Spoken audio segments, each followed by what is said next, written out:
Hello, so I am here to talk about the notions of death, grief, and rebirth in the narrative surfacing. And I will be talking about these concepts in relation to the narrator, meaning that death, grief, and rebirth are all steps of a process she goes through in the book.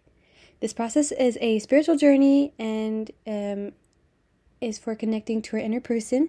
And this narrator is initially disconnected from herself and everything around her.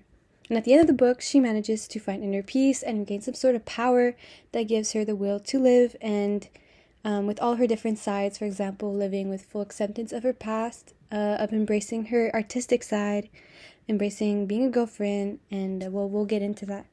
And I will be talking about Atwood's tactics in depicting the narrator's mental and spiritual state through the steps of death, grief, and rebirth. So firstly, the concept of death is related to when the narrator is initially disconnected and numb. At the beginning of the book, she is toneless and emotionless, and the reader can see her detachment. An example I found is in an article by Mira Clark in 1983, was when her and her friends are driving into the hometown and there's a lot of imagery surrounding death and illness. For example, like the birth trees are said to have a disease. Some aspects of the town that the narrator describes she dislikes and are unwanted, and Clark even makes the connection between her friends and disease as well.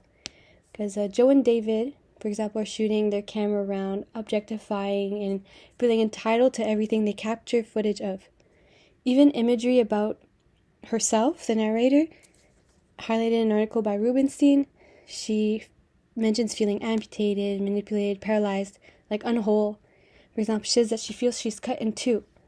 The other half, and this is a quote from the book, the other half, the one locked away, was the only one that could live. I was the wrong half, detached, terminal. And so these two sides are established early on, mentioned even on page 8 when Anna is reading her poem and asks, this quote too, do you have a twin? Because some of your lines are double. So she needs assimilation and acceptance of her past suffering. And this narrator's mental state depicts everything as deadly, destructive, showing that part of her feels dead, which dates back to trauma in her childhood and relationship. And she tries to fit in with her friends in pretending that her past and her parents are not important or affecting her. For example, this quote, my reason for being here embarrassed them. They don't understand it. They all disowned their parents long ago the way you're supposed to. So she's trying to fit in and construct a fiction to hide her true feelings. And she prefers that her parents stay behind a closed wall in the past, and she's unaccepting. So she pushes it down, and without this connection to it, she cannot continue with her future. Therefore, this step of the process represents the death of a part of herself. And so the grieving step is when she starts confronting everything haunting her. She becomes more emotional. She realizes that she has had distorted memories. For example, on page 169, this quote here, it was all real enough. It was enough reality forever. I couldn't accept it, that mutilation ruin I'd made. I needed a different version. I pieced it together the best way I could, flattening it, scrapbook, collage, memories, fraudulent as passports. But a paper house was better than none, and I could almost live in it. I live in it till now. So she starts realizing the narrative she had constructed. And this must have been confusing growing up, surrounded by religion that your family doesn't participate in. Her family's values were confusing, and perhaps the image that Christianity gave her of, rejuvenation was confusing. As she mentioned that Jesus' story was always creepy to her. And as the article by Rubenstein highlights, is that she is in a spiritual malaise where she is separated by her past and future. From her past, she has blocked it out. And in some ways, she will have to grieve it in order to connect with herself and move on. And she's disconnected from her future because she wasn't ready to have a child. But at the end, we see that after having processed things, she is ready. And her jumping into lake and seeing her aborted child is significant and marks the moment where she confronts that she came to find.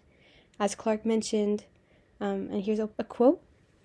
As she surfaces from the lake, her lost and buried self also surfaces to her unconscious. The dead cannot be fenced off, and also applies to her old self. So that's a quote from the author of the article. And the aborted child is described to be a sort of in a bottle, which can reflect the fact that it was so concealed and pushed down. It was traumatic for her, and it was pushed, and it wasn't grieved. And the step from grieving to rebirth is how she learns to live again. She feels ready to have sex with Joe. As Clark puts it, she wants to assert her right to procreate like an animal. She located a source of life to replace the seed of death. She initiates lovemaking with Joe. She wants to regenerate life and celebration with the capacity for life she has recovered. And that's a quote from Rubinstein. She retreats into the wilderness, and you can see she disconnects from society. She pays no mind to grammar. And she talks a lot in imagery, which may actually show the artistic side and creative side of her she needs to find even more. And all rational points of view are let go of, and all she's doing is merely existing. The fact that she cries for the first time while hallucinating her mom feeding birds, her numbness is broken, she has emotion, and she sees her mom in a different light. The bird sounds are symbolic for restoration and a new day. It's all very lively and human, and it's signs of rejuvenation. And on page 223, she says, "This above all, I refuse to be a victim. Unless I can do that, I can do nothing. I have to recant, give up the old belief that I am powerless, and because of it, nothing I will ever do will hurt anyone." So she's refusing to dwell on this. She chooses to live. And retrieving from the wilderness life and accepting Joe again, and accepting to use normal language again and go back to civilized society, means creating possibilities to what she can aspire to instead of grieving in what she was given. She really went through feeling part of herself dead, grieving the truths that were concealed for so long, and then experiencing a sort of rejuvenation in how she will be ready to face her future with all her sides. And this is like a motherly side, an artistic side, with all her experiences and grievances, her accepting and assimilation of all this into one brings her to become more lively and whole again. So it ends well for her, and this is the process she went through in the book. Thank you.